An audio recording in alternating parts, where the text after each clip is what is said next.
Здраво, драги родители! Добре дојдовте на уште едно видео на страната на Малиот принц за свесното родителство. И денешната тема ќе гласи 7 замки или лаги на родителствувањето. Меѓутоа, денеска во ова видео ќе обработиме првата замка на родителствувањето. Така да Шефали во тој контекст вели дека прво родителствувањето буквално представува една од најтешката работа за самите родители, затоа што прво на родителите никој не му кажал како исправно да родителствуваат, ниту пак пред да станат родители, значи како возрастни, да посетат некој основен курс или основно ниво по психологија, или да посетат барем некој советодавен вид на некој курс, или пак да пополнат одредени психолошки прашалници, тестови и така натаму, пред да станат родители. Туку родителите едноставно тие се испратени дома заедно со своите деца и општеството едноставно нема интерес да ги прати родителите како тие родителствуваат.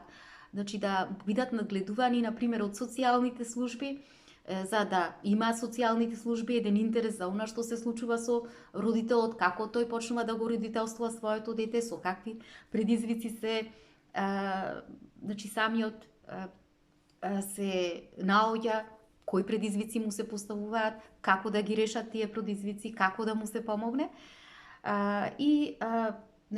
Сето тоа да се случува во еден подолг континуитет. И така да родителите се оставени сами на себе како умеат и како знаат да ги родителствуваат своите деца, и токму заради тоа таа вели дека кај голем број на родители се јавува едно чувство да ја избегнат одговорноста од своето собствено родителствување, затоа што тие се плашат дека по основ на тоа, значи дека не се доволно успешни или дека едноставно нема да бидат доволно добри родители. И во однос на тоа Шефали самата вели дека тоа е така, навистина, кога никој едноставно не ви покажал вам како да родителствувате, како да станете добри родители, да станете најдобри родители, како би можеле и вие тоа да го постигнете, затоа што некој навистина треба да ви го објасни сето тоа. Затоа треба да постои некој кој што ќе може да ве учи, да ве образува, да ве едуцира, за да станете најдобар родител во насока на свесност. И понатаму зборува и му објаснува на родителите, за да можам јас да ви го објаснам концептот на свесното родителство, прво морам да ве вратам сите назад, за да ви помогнам како родители да разберете дека повеќето од нас, прво, ние како деца сме родителствувани по стариот традиционален родителски модел. Значи, тоа е модел кој што каде што родителот го потврдува своето неприкосновено право врз детето, така да родителот во тој концепт има едно верување, верува дека е во контрола и дека треба да биде во контрола, и со тоа, значи, му следува на родителот дека е во контрола потполна со своето дете. Значи, тој може да го контролира, да го поправа детето, за да создаде едно супериорно, едно среќно, едно перфектно живо суштество. И ако детето се противи, тогаш тој концепт му вели: во рете, лесна работа, нема проблем, ти можеш да го укориш, можеш да му викнеш на своето дете, можеш да му се закануваш, можеш и да го удираш, значи да го контролираш своето дете на секаков начин како што ти мислиш дека е потребно, затоа што ти си родителот и затоа што ти најдобро знаеш. Меѓутоа, Шефали шо вели? Шефали вели дека, да ви кажам родители, како клинички психолог, долги години, дека скоро сите возрастни со кои што работам, се уште тие се опоравуваат од своето детство, токму заради тој застарен модел на родителство. Значи, и гледајќи таа како секојдневно кај неа доаѓале голем број на возрастни родители со истиот проблем, таа решила едноставно да направи една промена. Значи да работи на еден нов модел на родителство кој што го нарекла свесно родителство. И кога зборувала за родителите, за ова нешто, во еден момент еден родител се јавил и ја прашал. И рекол, зошто тогаш да ве прашам јас,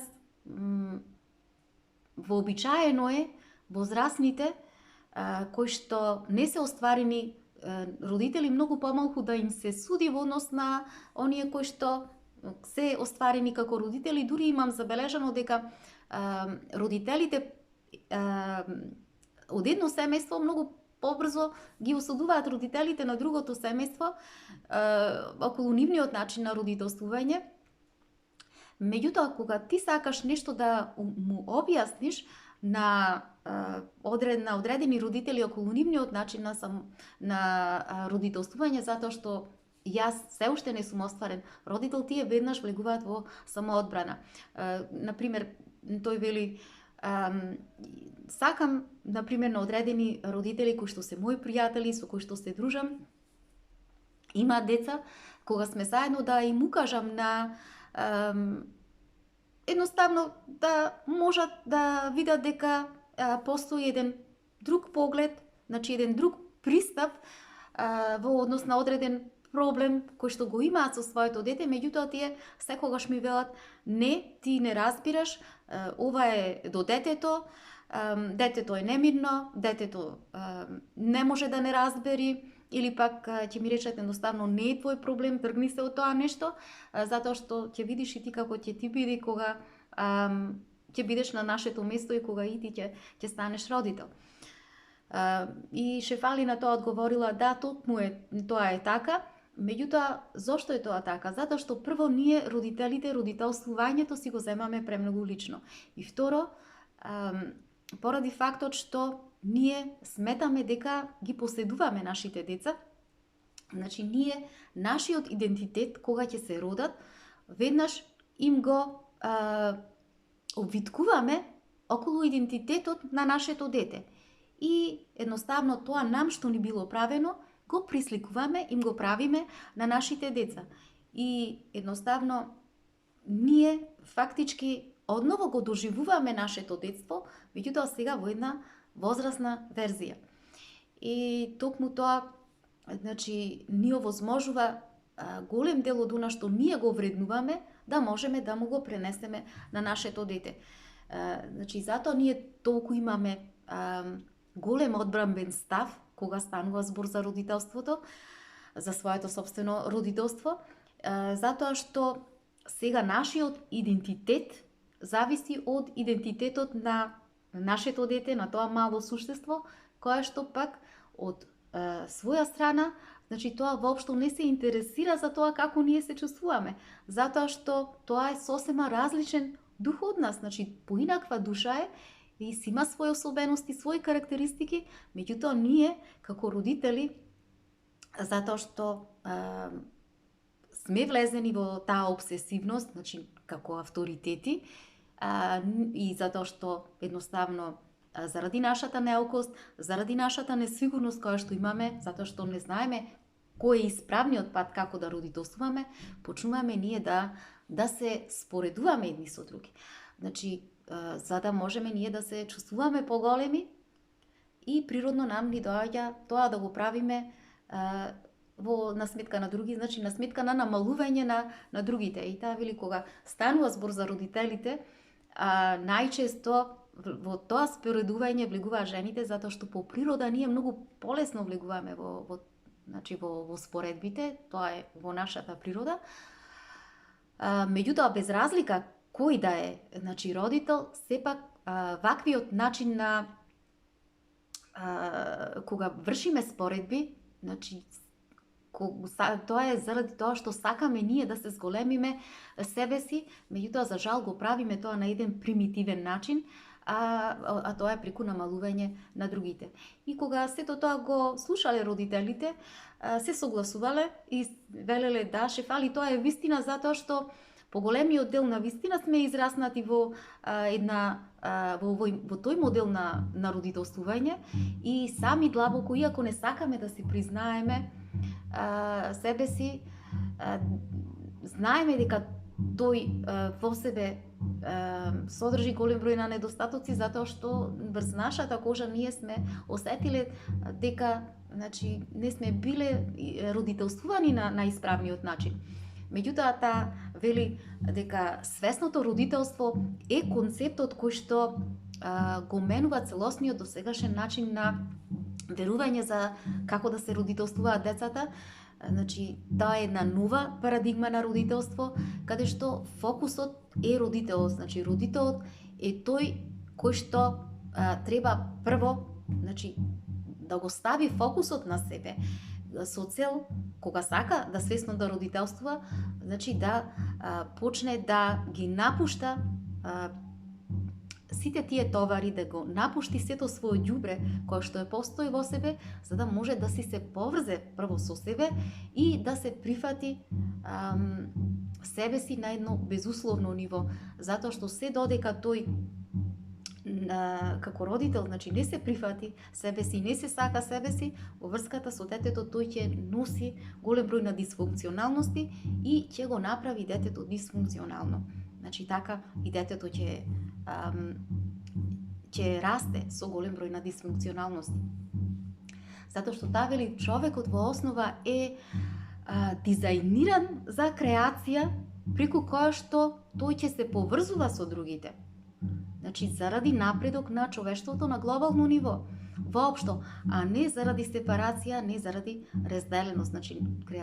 Неговата креација треба да создава поврзување, а не разделеност. И кога станува збор за 7 лаги во традиционалното родителствување, кои што се индоктринирани во длабоко кај родителите и ги прават родителите да се чувствуваат анксиозни, да се чувствуваат несигурни, да се чувствуваат оптоварени, да се чувствуваат изнемоштени, да се чувствуваат нерасположени и строшени, таа вели дека првата лага е дека детето е фокусот во процесот на воспитувањето, во процесот на родителствувањето. Меѓутоа, таа вели дека ако навистина детето е фокусот, зошто тогаш прво сме го нарекле тој процес родителствување? Зарем така не добива родителот една неадекватна порака? Затоа што прво, кога фокусот, самите можеме да видиме, се додека фокусот е поставен на детето, ние ќе влегуваме во една обсесивност цело време да му бараме недостатоци, мани на детето и со што на некој начин можеме да го излудиме тоа дете. И ќе почнуваме континуирано да гледаме на него како на некое, например, уметничко дело, кое што ние сме го насликале, кое што ние сме го искреирале и го разместуваме под зидовите на некој музеј. И меѓутоа таа вели дека овој пристап на вистина е опасен затоа што го става родителот во една состојба тој да мисли дека го поседува детето и ако детето сега се покаже дека е среќно, ние пред светот се представуваме како среќни родители, дека сме среќни пред сите, или ако детето се покаже дека е успешно, тогаш пред сите ние се представуваме дека сме успешни родители. Меѓутоа оваа обсесија е навистина крајно нездрава, која што е насочена истовремено спрема детето и затоа вели дека со сигурност Шефали тврди дека не може детето да остане здраво пред се кога е внесено во едно вакво оптоварувачко родителство, токму заради таа обсесивност и заради таа маниакалност на родителот. И таа вели, вообичаено јас му велам на родителите, на предавањата, родители, ние не родителствуваме. Ние едноставно правиме филмови, ние сме filmmakers, како што вели Шефали, значи и го конзумираме тоа, испишуваме сценарија, самите себе си се поставуваме за главни режисери и бараме децата наши да бидат актери, да го одиграат тоа сценарио на најперфектен начин, меѓутоа кога нема нашите деца да сакаат да соработуваат, уствари актерите да соработуваат со режисерот, што им велиме ние тогаш? Ама ти сега си лош актер, ти треба да се поправиш и таа вели дека тие и тогаш децата доаѓаат кај мене. Значи тогаш јас за прв пат се среќавам со децата на родителите, каде што ми велат Шефали, ти сега значи го носам овде кај тебе на терапија и ти треба да го средиш и да го поправиш моето дете, затоа што моето дете ми представува проблем. И тогаш Шефали ги прашувала добро од кога твоето дете ти представува проблем и од кога се однесува вака како проблем за вас. И тие на почетокот се помислувале и потоа и одговарале, ами што знам, мислам дека од самиот момент од кога го родив, моето дете представува проблем. И Шефали ќе одговорила, на вистина, откако ти го роди твоето дете, ти представува проблем. И таа забележувала како од тој момент кога ќе ги прашала, тие уште повеќе влегувале во едно такво верување дека на вистина детето било тоа кое што било главниот проблем и убедени биле во тоа, едноставно дека тие воопшто немаат никаков удел во тој проблем кој што го е детето. И така да Шефали вели, дури откако јас ќе го внесев родителот да влезе во терапија заедно со детето, дури тогаш родителот и самиот тој разбирал и сваќал дека не било баш така и дека детето е во ред, но дека дисфункционалноста значи настанала пред се заради разделеноста, заради сепарацијата помеѓу родителскиот филм и родителските очекувања со она што на вистина детето е. И колку таа разделеност или таа делта, како што ја нарекува Шефали, е поголема, толку поголем проблем е детето за самиот родител. И таа вели, низ сите овие години на искуство, работно искуство со родителите и со децата, скоро никогаш и да не било заради детето. Значи проблемот не било заради детето, во 99,99% тоа го кажува, затоа што едноставно кога родителот ќе му се урнат неговите фантазии за детето, тој не можел да издржи, не можел да се соочи со тоа нешто и почнува да го обвинува детето за тоа. И затоа вели свесното родителство и те како му советува на родителите кога ќе дојдат што поскоро да ги напуштат, да се тргнат од сите тие верувања, затоа што тие верувања значи представуваат една голема лага, дека детето треба да биде фокусот на родителот и во самиот процес на родителствување. Значи родителот, туку обратно, значи родителот мора фокусот да го носи кон себе, значи кон својот собствен и личен раст и развој, за да му приде на детето од својата безусловност, од својата целовитост, од својата исполнетост, од својата зајакнатост, да биде едноставно исполнет, да биде богат со радост, за да може потоа да нема потреба постојано да манипулира и да бара да го искористува своето дете за да може тоа да се сосредочи, едноставно да се слее со родителските фантазии. И затоа таа вели дека мора родителот да изразне од семето на несвесност за да може да порасне во свесност. И за самата таа за себе вели, јас не бев свесен родител од почеток, иако посакував да сум свесен родител, иако мислев дека сум свесен родител, меѓутоа не бев свесен родител. И вели дека, но кога подосна сватила дека таа мора да влезе во свесност во своето родителство со детето. Зошто? Затоа што можела да си го виде тој застрашувачки застрашувачко очекување или застрашувачки фантазии кои што таа во својата глава си ги имала за своето собствено дете, која што и ги произведувало нејзиното его. И кои биле тие фантазии? Тие фантазии биле дека таа очекувала од нејзиното дете да биде идниот женски инкарниран Буда или Далај Лама, затоа што премногу ја сакала источната медитација и премногу ја сакала источната филозофија. И значи таа вели дека јас сакав моето дете да биде најдобрата верзија од мене, што и најнормално сето тоа, значи потајно го посакуваат сите родители да детето да им биде најдобрата верзија од себе. Меѓутоа, кога пристигнало детето во нејзиниот свет, што се случило? Таа забележала дека нејзиното дете нема никаква врска со неа, со она што таа сакала да биде детето спрема нејзините фантазии, и токму поради тоа нешто таа се влегувала во вознемиреност, почнала да му вика, почнала да го осудува постојано своето дете.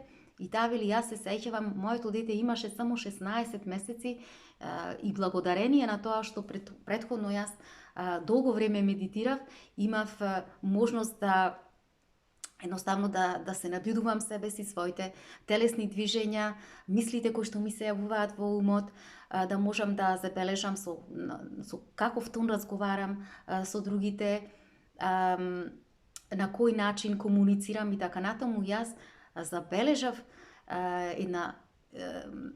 колку го забележав тоа страшно осудување кое што го правев врз своето дете.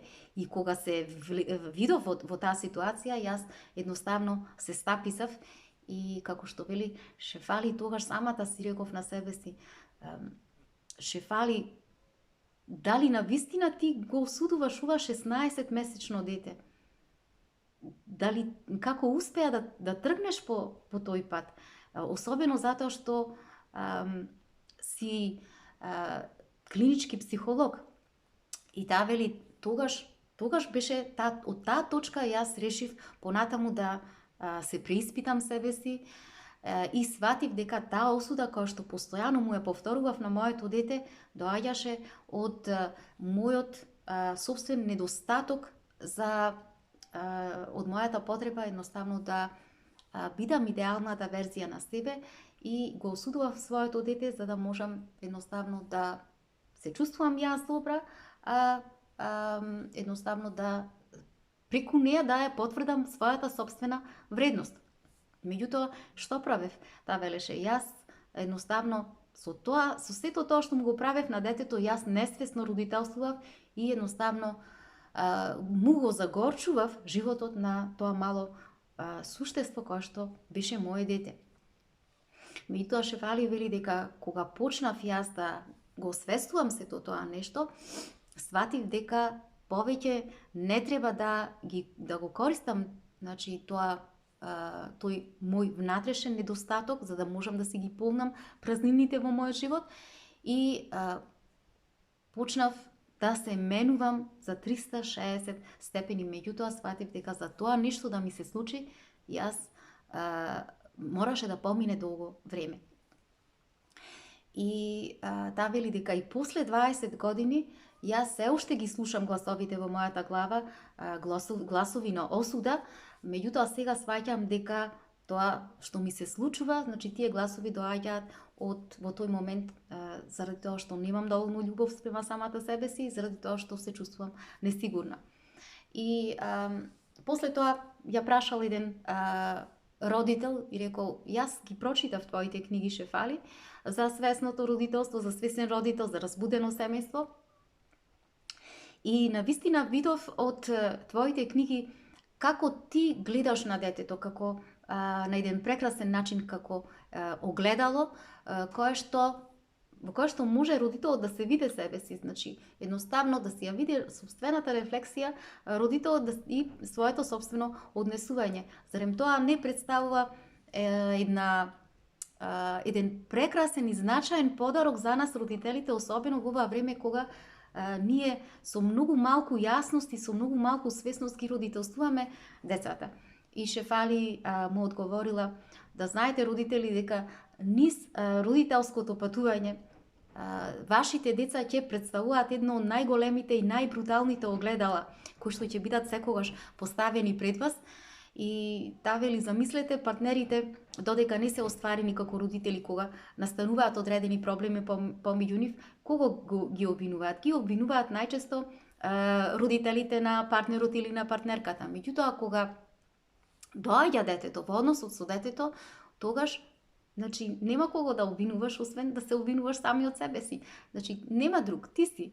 И во тоа таа вели дека е убавината да можеш да ја откриеш вистината. Значи твојата вистина од која што едноставно ти не можеш да избегнеш. И значи таа вели дека токму поради тоа, бидејќи немаш кого да обвиниш во односот со своето дете, ти сваќаш дека мораш да ја превземеш одговорноста за оно што се случува во динамиката со твоето дете, и таа одговорност е таа која што на вистина ќе те однесе, ако значи одиш по тој пат, во еден раст, во еден развој, во еден напредок со своето дете. И затоа Шефали вели дека јас кога конечно разбрав дека едноставно дека мојата ранливост е она која што мене ме освести, значи прифаќањето на мојата ранливост е главниот клуч да можам да тргнам по свесноста. Решив јас таа да ја искористам едноставно кај родителите, значи преку таа моја ранливост да можам да ја искористам, да ги учам родителите како тие да можат низ своето родителско патување едноставно да врват многу полесно и да станат што побудни и посвесни родители. Драги мои, тоа би било се за ова видео. Имајте убав ден, се гледаме.